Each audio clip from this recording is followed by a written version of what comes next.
Hello everyone, thank you for coming.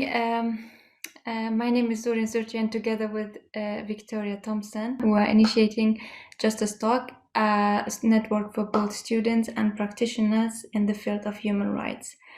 After high interest from the students, we have the great opportunity today to listen to three former students who participated in minor field studies abroad. And they are going to tell us about this today. So a big welcome to Fatou Ba and Madeleine Henriksgård och Victoria Thompson. Our outline for today is that each of the panelists will provide a presentation about their studies abroad or their work, and we will first start with Madeleine and then go to Victoria and then at last Fatou. So I think we are ready to start, and if you are ready, Madeleine, feel free to start your presentation. Hi everyone, my name is Madeleine Henriksgård and work at the Student Services at Stockholm University with the Minor Field Studies MFS Scholarship Program, which is funded by the Swedish Development Cooperation Agency, Sida. And I'd just like to mention before we start that we will record this webinar, so that's why we please ask you to not start your video cameras or have your sound on. And as mentioned before, please write your questions in the chat window. And now I'll give you a little bit of an overview of the scholarship program first, and then I'll talk a little bit about my experience from my own field study in Nepal. And I'm very glad that both Victoria and Fatou are here and both MFS alumni, so they will talk a bit more about tips and recommendations on the application process as well as their time in the field. And here you also have the websites if you want to look at the scholarship program on either in Swedish, su.se/mfs, or in English, su.se/english/mfs. And also my email address, which is mfs@su.se. So what is an MFS? It is a scholarship program, as I mentioned, and you receive 27,000 Swedish crowns. And it's for your data collection for your bachelor or master level degree project or thesis. And it doesn't matter whatever degree you're studying or whichever research topic you are or select. It's that you can, any program, any topic is more than welcome. And you have a minimum of 8 weeks where you have to be in one developing country. And you have a supervisor at Stockholm University, so at your department, and you have a contact person in the host country. And as we have one application round per semester, and if you're planning to have your field study in the autumn semester, you would then apply in the spring semester. To eradicate extreme poverty, reduce the inequalities and injustice in the world, promote peace and justice, and solve the climate crisis by 2030, these are the 4 global goals of the UN Agenda 2030, which were ratified by the UN Summit in 2015 by its 193 member states. So the Agenda 2030 includes 17 sustainable development goals and are very important for the MFS scholarship program, because you have to have your field study related or relevant for at least one of the goals. And these goals are all integrated and indivisible, which means that no goal can be achieved at the expense of another. So to achieve success, it's required that you have a success in all goals. And they have numbers, however, that does not mean that one goal takes precedence over the other. The key is more or less that everyone is included and it's different goals, different numbers, and the Agenda 2030 has a slogan, leave no one behind. And just quickly to go through the admissions requirements. So you either have to write a bachelor or master degree project or thesis at Stockholm University. And it's important, considering this webinar is in English, I want to highlight that you either have to have a Swedish citizenship be a permanent residence, have a permanent residence permit, so PUT in Sweden. And that means that if you're an EU country resident, have an EU country residence right of residence, so a PUT is not the same as a PUT, sorry. And if you're a Nordic citizen, you must have been registered in Sweden for at least 1 year at the time of decision, so not when you apply, so when you receive the result. And you have to have proficiency in English language, and that's because you have to write your thesis or degree project in English, and basic Swedish, and that's because the Sida regulations is written in Swedish. Never started your PhD and don't receive the same a similar scholarship through the Swedish Council of Higher Education or Sida for the same semester. And a couple of tips, if you're planning to maybe do a field study in general, it doesn't have to be in relation to an MFS really. It is to really start thinking about your project, what you want to do as early as possible. And for the MFS, try and start with your application as early as possible. And you can get inspired, for example, by MFS alumni. You have a very good inspiration page on our website with the travel reports. You can make use of your own network, maybe to find a contact person in the field. Usually the contact person is maybe the trickiest part of your application. And example is, for example, check out the university agreements or networks, contact the Swedish embassy, international organizations, or other parties in the host country. Think about the feasibility of the project. So is it actually reasonable what you're planning to do? And then the methodology is a very big part. And that's like, why do you need to be in the host country to conduct your research? And who do you want to interview, or what data do you need to collect? And the theory, make sure that you maybe check both theories within your program or course, but also what could be relevant for the host country. Discuss your project with your department. So see if you can get a supervisor or your international coordinator to discuss your project as early as possible. Have a plan, however, it will change for sure many times before, during, and after your field study. So flexibility is a key thing. Fun, yes, for sure. You will have a lot of fun during your field study. Holiday, no. It will be a lot of work. You will definitely take your breaks, but you will notice that it's quite a lot of work that goes into both before you go, during your field study, and after your field study. And if you want to look at some further information about the scholarship program, you can go into the website or email me directly. And you will also notice we have a lot of information at the moment, depending on the situation with COVID-19. So if you have any questions, you can always email me directly. And yeah, the website is su.se/english/MFS. And then I would like to talk a little bit more about my MFS. And in 2019, I conducted a 2-month MFS field study in Nepal to collect data for my master's degree at Malmö University in the program Communication for Development. And here in this photo, you see me actually enjoying a short break from my studies. I'm doing an 8 days hike in the Himalaya mountains, where here I'm approximately at 4,500 meters above the sea level. And this was an absolutely amazing trip, probably one of the best things I've ever done and will remember all my life. So that's why I also really recommend to schedule some time off during your field study. You will be more efficient, I think, when you have a schedule, when you're working and when you have a holiday. And yeah, this was a wonderful hike.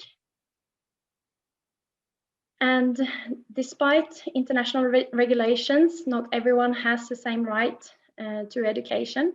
In 2019, UNESCO estimates that there are approximately 263 million children out of school. UNICEF states that at least 93 million children with disabilities are not in school, and are the most marginalized and excluded groups in society. And in Nepal, with a population of 26 million inhabitants, it is one of the poorest in the world, where 25% live below the poverty line of US dollars 125 a day. And this was pre-COVID. Nepal has an estimate of between 60 to 180,000 children with disabilities, where around 31% do not attend school. And during COVID-19, pretty much no children have the ability to attend school at all in Nepal. In Nepal, they have 123 official languages, 126 ethnic groups, 10 categories of religions, and the most expensive internet in the world. Hence, communication can be quite a big challenge. And my degree project analyzed the disability rights advocates as change agents in the Nepal disability rights movement. And then I looked at how them as advocates for development and social change of children with disabilities rights to education. And I then looked at how they communicated and reached out to the public about education. And here I focused on the Sustainable Development Goal 4, quality education, and SDG 10, reduced inequality. And here on this photo, you can see me in Nepal. They had a big screen with all the goals, and I'm pointing at my 2 goals. And my contact person was working at the Australian Embassy in Nepal, and my interviewees were alumni from a short course in inclusive education founded by the Australian government. And I interviewed people from 11 different organizations, and it was the scholarship funding provider, the government, and then NGOs and disability people organizations. And I also did several field observations and, for example, participated in various events and functions and celebrations, which was really good because it's a good opportunity to learn firsthand when you can take part in activities. And I actually selected to do my field study in a country where I already had contacts and knew that I would then be able to start collecting data as soon as I arrived. And as I am an ex-employee of the Australian program, my field study then also provided a good way for me to meet up with my previous colleagues. So as you usually have 8 to 10 weeks in general in the host country, which is really not that long time, it is important to facilitate just the methodology part as much as possible. And therefore, if you already have someone that you know in a potential host country, it will help you both in preparing for your field study, as well as when you're in the field, if you already know some people there. And I actually usually tell people to be prepared and to prepare your application early on. However, when I applied, I did the total opposite. I'm sorry. In the last minute, the funding body actually canceled the MFS scholarship program for the application round I was planning to apply in. And that meant that I actually had to submit an application when only 3 days until the deadline. So for me to be able to submit an application on so short notice, it was really crucial that I already had contact in Nepal. And my conclusions were that many challenges still persist for the disability rights movement in Nepal to successfully be able to achieve that all children attend school. However, several changes has already occurred, in particular in many digital changes, political changes, and behavioral changes. And I think in general that the field work was invaluable for my study, and it really enabled me to meet people that I then got to write about, which meant that I then felt very much passionate about what I was actually writing in my thesis. And I felt that writing my degree project became so much more interesting when I was writing about people that I've actually met in person. And my research led to a thesis with the title Leave No One Behind in Education, Advocating for Disability Rights in Nepal. And my final words is more or less that a field study abroad opens up for many possibilities. For example, this year I was selected for the Sida alumni program, where MFS alumni are trained by Sida to organize interactive presentations and they discuss the UN Sustainable Development Goals, Swedish aid, development, as well as you talk about your own field study. And this is just one thing that my MFS has led me to, as well as working in this position with the Sida funded scholarship program. And yes, that was all I had to say for now. And I thank you all, and feel free to write any questions in the chat and we'll answer them later on. And I will hand over to the next presenter. So thank you so much, Madeleine, for your interesting presentation. And I guess now it's my turn to talk about my minor field study in Ghana. And I'd like to begin my presentation with an old Chinese saying that says that a journey of 1,000 miles begin with one single step. And that was precisely how my journey to Ghana felt like.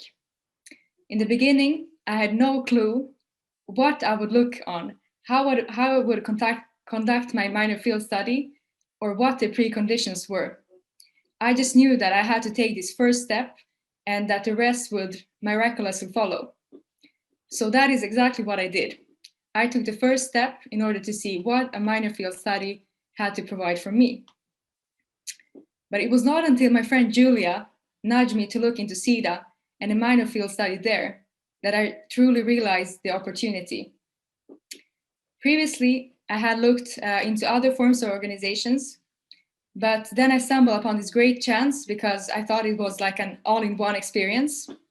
And what caught my eye with the MFS by Sida was that it seemed so well planned and that it almost felt like an all-in-one package. So, for example, we had this introductory trip in Härnösand, and you will also get some help with your MFS coordinator along the way. And you could also choose 2 contact persons that would work with you throughout the whole journey. So it all seemed like a dream come true for me, but it was not as easy as it sounds, because in reality, there were a lot of practicalities that we had to take into considerations.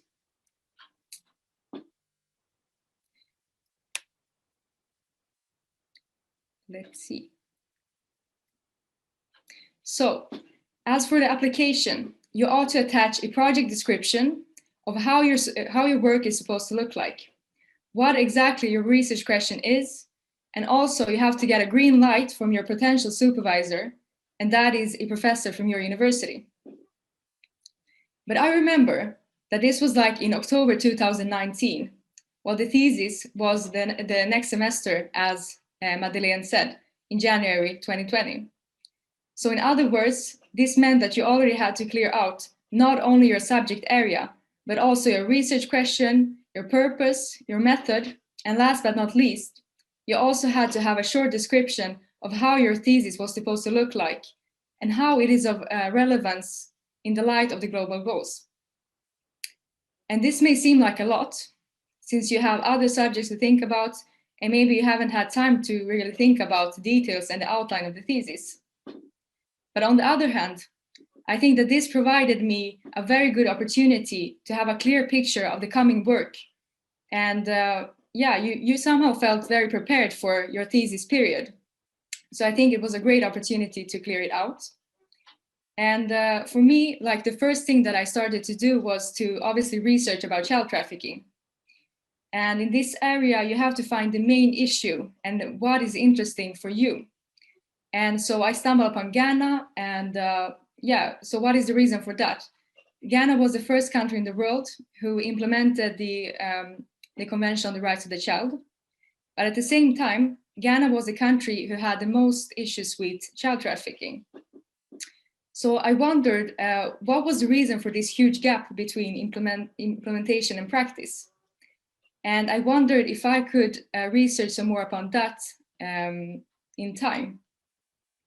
So when I had my theory and method in place, the next step was to find a potential supervisor that could confirm that the project was viable and approved in practice. And I can tell you from the start that this was not the easiest thing to do. Previously, the law department was a bit restrictive when it comes to writing your thesis abroad and having combinations with internships. So this was the reason why they were a little restrictive when it comes to me as well. But what I really did was I had to clearly engage them and explain to them that this has nothing to do with an internship, and that the clear goal is actually to get, to gather material for the thesis and to get some experience at the place.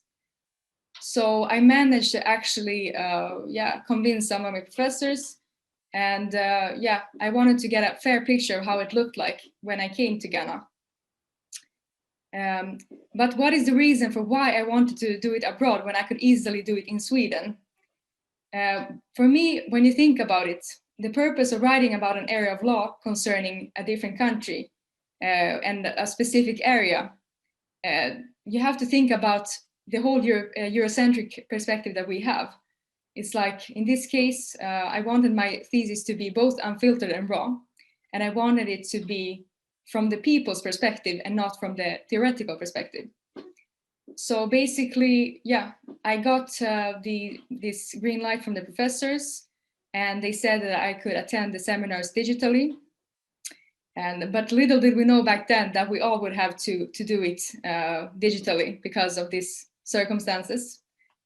But I will talk a little more about what happened during the Corona time when I was writing my thesis as well. Another fun fact was also that I basically wrote the project description within a day, and at the same time my computer crashed right after that.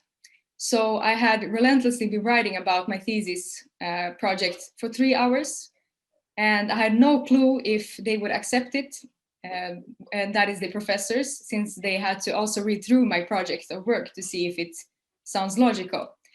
But everything was fixed in time, and I was very, very happy for that.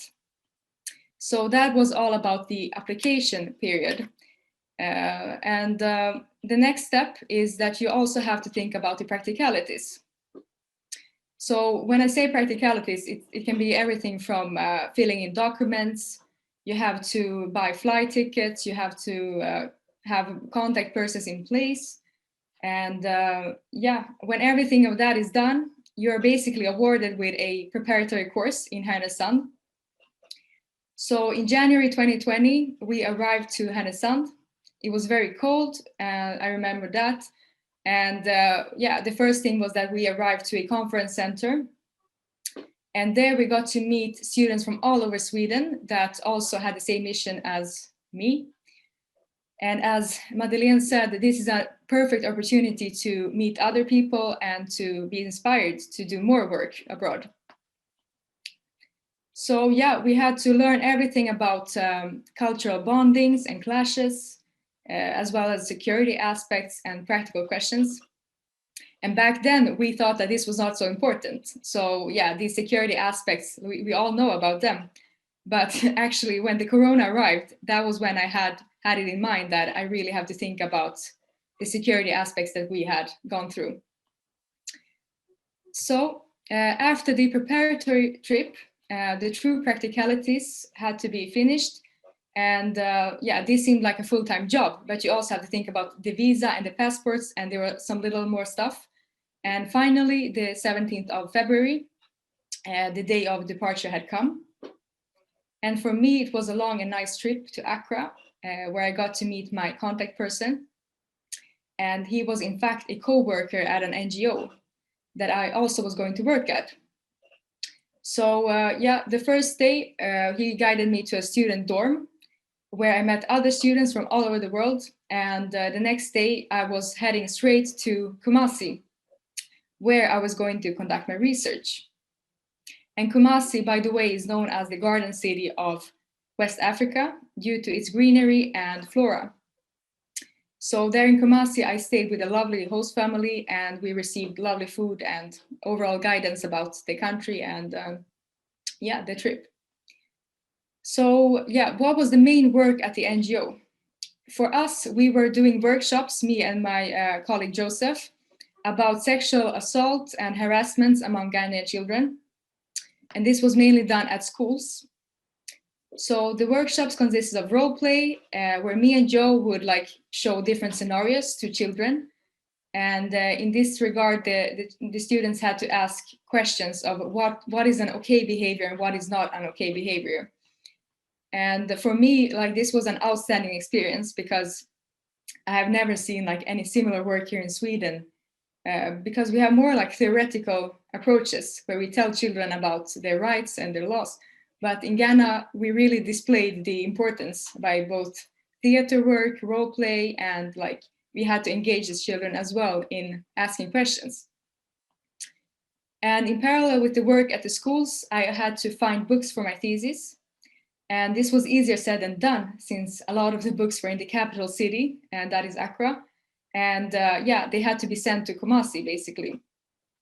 And this took some time, and yeah, I had to wait for that. And I also had to wait for the case law from the courts, because that is another like bureaucratic aspect, that you have to get an authorization in order to be able to get the cases. And maybe I don't seem as the most trustworthy person when I basically came to Ghana the first time, and yeah, they didn't know me. As with every foreigner, like there's always some suspicions. What will she be doing with the work, and what is she researching about? But at last, I got some actually help with my with that part by a friend that I met there. So I was pretty lucky, I must say. And another huge problem was, yeah, to gather the interviews as well, because Corona was approaching and we didn't know exactly how it would look like at that time. So I really had to find the right persons to contact, which I then did. But I think that the most important thing, like in these kind of situations, is that you act very creatively and practically. You really have nothing else to follow. So you have to follow your intuition a lot and to actually trust the local people with their information about the situation. So what I did was that I decided to leave Kumasi at that time, and I went to explore different parts of Ghana. And in my case, it was the Volta region that was interesting for my research work. So what I did was that I also stumbled upon the word trokosi when I read about a word in a book that was Ghanaian. And trokosi literally means a ritual servitude where children are sent to priest shrines because of an alleged crime of a family member. And this is also a highly controversial topic both in Ghana but also like throughout the world. But I really wanted to find out the truth about this practice. Like, did it really exist? And yeah, so basically there was this huge plot twist because when we arrived to the Ewe people in the Volta region, they said to us that trokosi, it hadn't been practiced for a lot of years by these tribal peoples, but they had another practice that was called fiashidi. And fiashidi, it seems like a similar practice, but it actually means, the word means that a queen is fit for a king. So I found that the similarity between these two practices is that a child is sent to a shrine in the same way as in the trokosi system. But the biggest difference is that, according to the priest that we interviewed, that it does not include any form of child abuse or it's more or less based on a traditional agreement where children work both with the families and in the priest shrines. So we found that it was a very interesting practice from both the legal point of view, but also the cultural aspect, because we had never heard about it before. So we learned a lot. And overall, I researched about certain aspects of child trafficking that is typical for countries in West Africa. And I found some very interesting aspects that I also want to highlight. So first of all, there is a reason why there is an African Charter for Children's Rights, specifically. And I came to the conclusion that the Convention on the Rights of the Child is not as effective in these regions as it is supposed to be, because this convention does not include a holistic view of the child. So for example, in Ghana, there is this view that the child is like a unit of the family. And that means that the child not only has rights, but the child also has responsibilities towards both the family and the society. So, and second of all, even though the convention is very extensively written, this causes more confusion rather than clarity, because you never know how to interpret certain words in the convention, and there is no adequate guidance for how it shall be implemented in practice. So I found that this was one of the reasons for why this gap was so huge between both the legal aspect of implementation and the practice. And basically my research, I think, wouldn't have been as spot on and clear if I hadn't been able to see the situation eye to eye with the Ghanaian people. And I think that they all provided me with very much support and guidance throughout the whole journey. So I'm especially grateful for my friend and colleague, Joseph Adam Jr., because he has been accompanying me like throughout the whole trip and helping me with all sorts of things. And also my friend Isaac Kambari, who he was the one finding the case law for me, because I had no chance to get it by my own. So at last, I want to highlight to you all that this is an outstanding experience, both in your professional life, but also in your personal life, because you grow a lot as a person. And I feel that I got really connected to what is important. And for me, Ghana taught me a lot about the importance and value about this collective energy, to feel united with society and people in general. And I liked this whole atmosphere that was there overall. So unfortunately, this journey also had to come to an end because we were taken by an repatriation flight from Accra, from the Nordic embassies. So because at that time the pandemic was obviously at its highest peak, and at first I didn't want to go. I was so mesmerized by the country and the people. I was determined that I wanted to stay. But then the embassy actually said that if we didn't take that flight, we would not come home until this autumn. So I'm still glad that I'm here today. And I also want to say that I finished my thesis on time, even though this whole thing affected both the material aspect and coming home to Sweden overall. So it was a nice feeling to write the thesis back home with all these fresh memories in mind from the trip. And this is something that I would completely recommend to every one of you. So I think that is everything I have to say for now. And if you have any questions, feel free to share.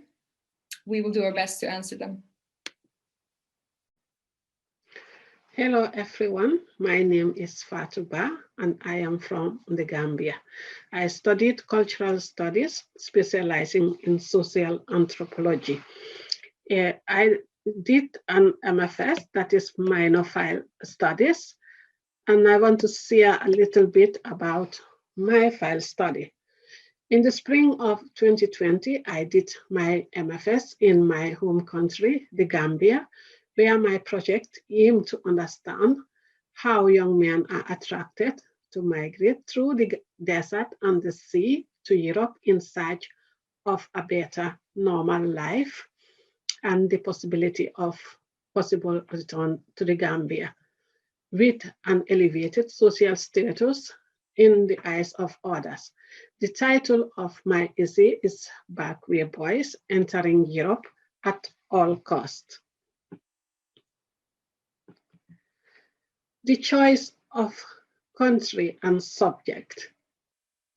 This was very obvious to me even before the application period began. However, I cried a lot whenever I told about my subject.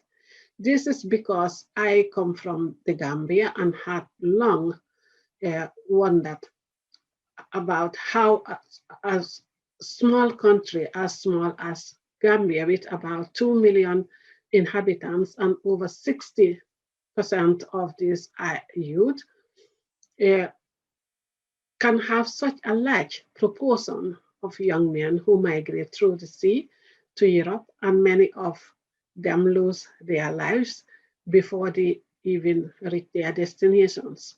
Still, more people are taking the same path again. So when the chance to go on MFS came, I was not hesitating to take it. For those of you who doesn't know where Gambia is related at the west side of West Africa. This tiny one is Gambia, and this one other here is the map of the Gambia. Here were the places where I conducted most of my work, my file studies. So I want to talk about how I found my contact person. When I first heard about Bakwe, I didn't know what it was. So I Googled the name and found a group who call themselves Gambia Returnees from the Bakwe, GRB is the name of the group. I Googled the name, as I said, and then I found the coordinator of the group. I sent a message through Messenger. I got replied, and from there the conversation went on. And then I met them when I was in the Gambia. The picture on the left here is the office at the GRB. And then the picture here is the traffic outside the office, though it's not always like this. And I want to share a little about what I did during my days when I was doing my file work. Here is a visit at one of the villages where an informant was coming from or living. This informant, I wasn't preparing to interview him, but he joined a board that left 2019 November with over 200 people. All of them lost their lives. Only 86 of them survived. So I was wondering why he wanted to take this journey again when he first attempted it and survived the journey. After meeting him here at his home village, I could gather more understanding about his situation. Here is another thing I did during my file studies. I visited a poultry. This poultry is the GRB group, their poultry. When they got returned to the Gambia after attempted this journey, they were arrested in Libya, detained, tortured, and those who survived this were deported to the Gambia. When they came back, they received a sum of money from the IOM, the International Organization for Migration. From this money, they created a group and then a project. And one of the projects is this poultry. An interview day with the returnees was like this. I had an interview day with more than 8 people who all took the back way, returned to the Gambia. And it was so hot this day, over 40 degrees. And then I decided to buy some ice cream after the interview that we shared. It was a very, very memorable day because I could hear from the returnees themselves. I was so touched, but it was a good experience that I will never forget. I want to take a little brief about what I came up with my essay. The conclusion of the essay is quite hopeful and benefits from highlighting that the deported migrants, with the help of, for example, IOM's financial contribution, IOM, the International Organization for Migration, they were able to start their own activities together, which in the long run can affect their and the country's unequal social and economical conditions. So from this project, they are now having something to do to gain some incomes. And my final slide, I want to talk about how my MFS benefits me. And then that is, it benefits me immensely in my future career. It has helped me to know more specifically about what I want to work with in the future. Thanks to my MFS, I now practice within the Group for International Mobility. Mainly, I participate and develop the work within MFS, and that I work as a student ambassador at the Stockholm University. I have been able to network in many different ways. So MFS is both inspiring and challenging, of course, but it also gives a different view of the world. So I will say, don't hesitate to apply for an MFS because it's a very great opportunity during writing your thesis. Thank you from me. Thank you, everyone. Hope you apply for an MFS. Thank you, Fatou, so much. I just want to mention that before we start the discussion, Madeleine had important information about the application. Madeleine, feel free, please. Yeah, thank you, Sorin. I just wanted to make a small note that Victoria and Fatou were both applying in previous application rounds and were able to attend a pre-departure briefing in Härnösand, that Sida Partnership Forum. But as of 2020, Sida has actually closed down that pre-departure course for MFS students, and instead it's the universities that's doing a pre-departure course. So if you are applying, you will not actually, unfortunately, be going to Härnösand. Instead, you will have a pre-departure course in Stockholm. So that was just a small note. I would like to ask from a perspective of a student, what are the biggest difference, what you would to say is like the biggest difference between writing your thesis at home, like here in Sweden, or abroad? For me, the most important thing was that my thesis did not have a Eurocentric perspective. So I wanted to meet the people who were going to be researched about in question, because I thought that it was the most fair thing to do. And I wanted to give both an objective picture and also a very nuanced picture of how, the area of child trafficking was looking like in Western Africa. So for me, it was pretty obvious that I had to go down there and actually see how it looks like, and not only read about theories and material about how it looks like, but how it actually is. So yeah. So you think you really get this perspective from there when you are there, that you can see as a person from another country still can see all the problematics like really in this country? Yeah, for me it's important to let the people who are actually affected to speak, because they are the ones who have the closest attention to what is going on, and all of the other sources are actually some kind of secondary sources. So for me it's obvious that you really have to ask the primary sources of I will not say the issue, but the people involved, who sees how it looks like, to get the first-hand information and to get like the raw material for the thesis. Mm. Yes, and about the material that you all mentioned, that actually this is not a vacation and it's actually work what you're doing at the same time. So, what are the challenges when you want to get some data? You already talked about like how hard it was for you to get some information, Victoria, but beside like something from the court, which I kind of can understand, it's a little bit harder to get, but let's talk about like normal data like books and documents and so on. So how is it in another country where you actually don't speak the language, or where you don't know any like special places where you get? I can have a go. So I guess it depends on what type of field study you are doing.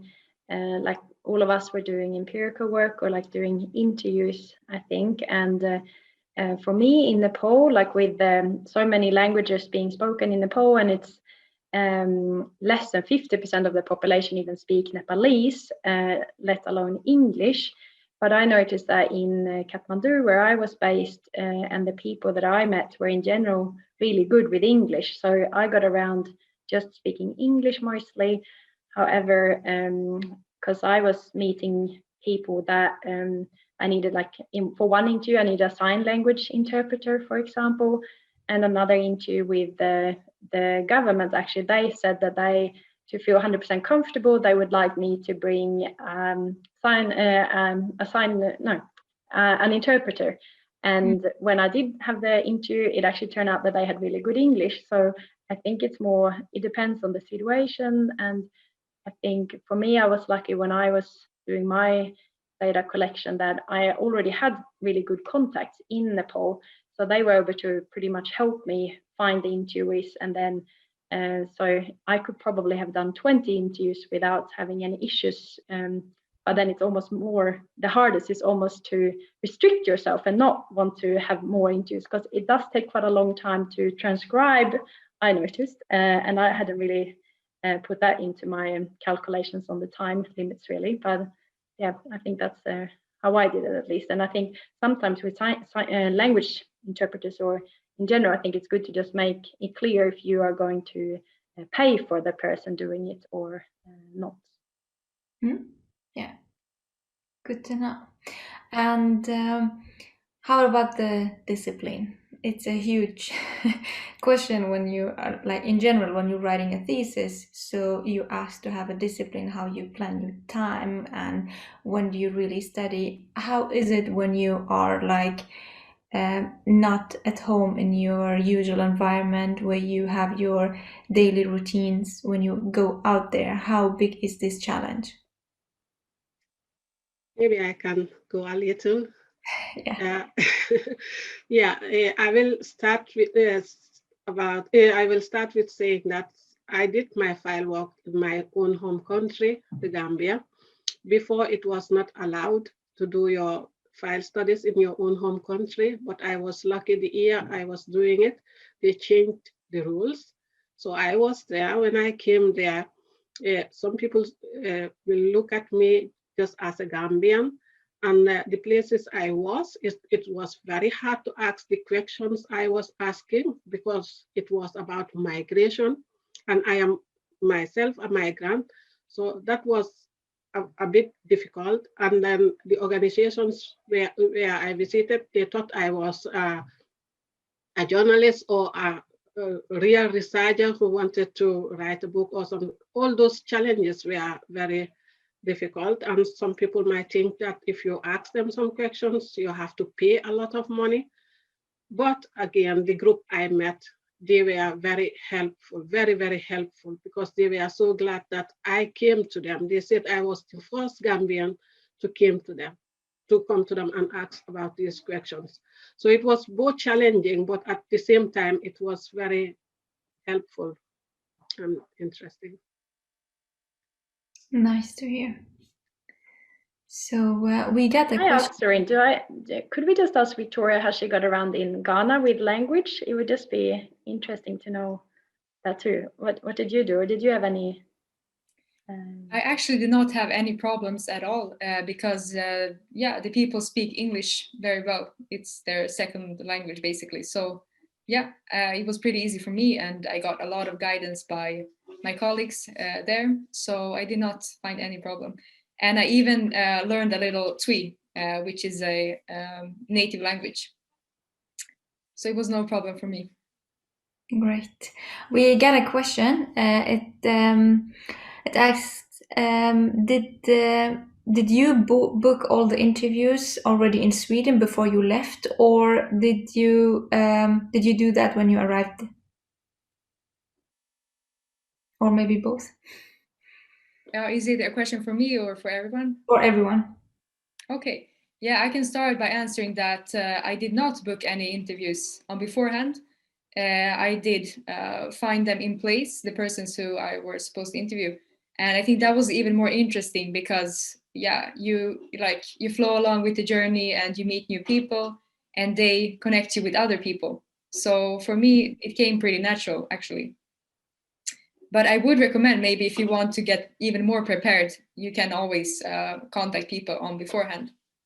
I think for me it was similar in a way. Like, I had not booked in any interviews when I arrived, other than I knew that I was meeting with my contact person the first week as arriving there. And I think I told myself that pretty much the first 2 weeks was when I would need to maybe just let myself come into the Nepali way of doing things, learning about how it is to be in Kathmandu, and then to get into the actually interview bit. So I thought that was pretty good, because then I had time to like organize everything when I arrived, organize accommodation and a mobile SIM card and all of that, and then book everything in. And there were some days that I maybe had 3 interviews in one day, but then you can knock them off pretty quickly. But you also need to be quite flexible, maybe when it fits them rather than yourself.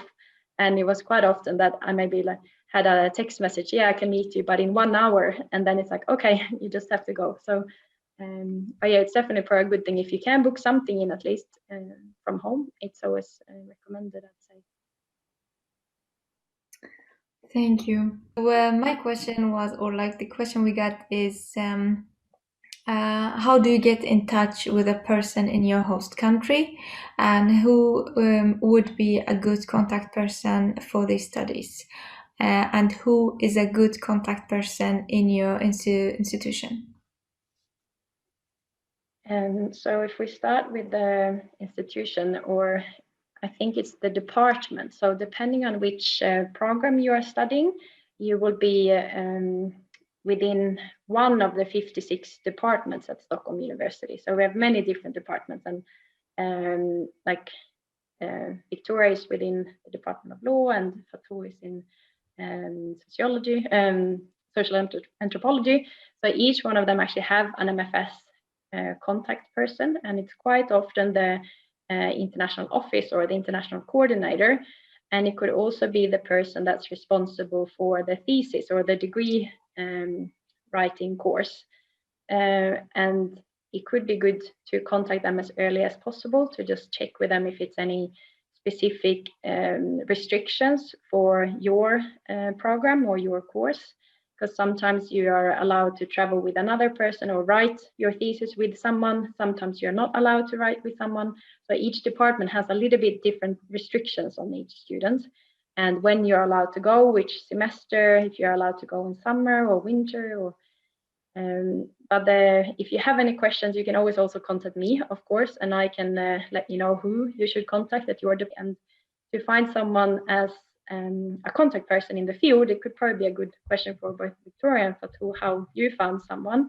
And there is a list on the website actually of a few tips on how you can look for them. And also, I usually say in one way, just look at organizations they are interested in, or and just email different organizations. Be quite pushy and don't worry about asking, because usually people are quite open and like students to come on a field study.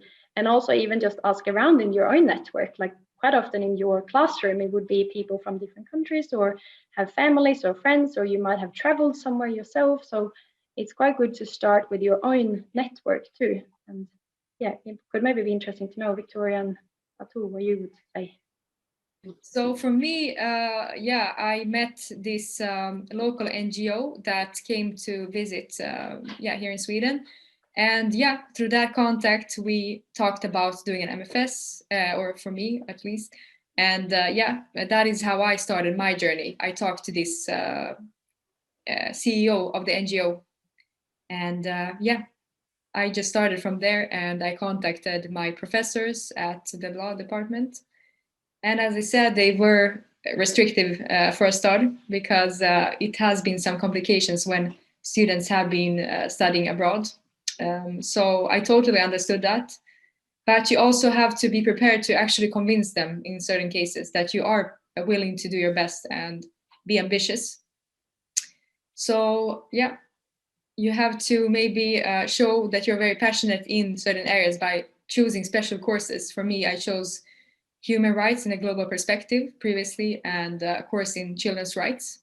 So that showed that I had an interest in doing an MFS in this area. But I don't think that it's necessary overall. Maybe it's only at the law department, so you know.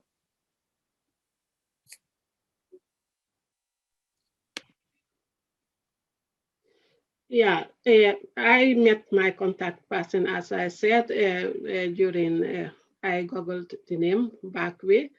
voice, and it helped a lot because he was also attempting to take this journey. So he knew a lot about it. So I got a lot of help from him because of the experience he was having. And he was working with this group. They are returnees. They took the journey. They were in Libya, and then they were tortured and brought back to the Gambia. So he had a lot of experience about that. Yes. I would say we're actually having asked all our questions for today.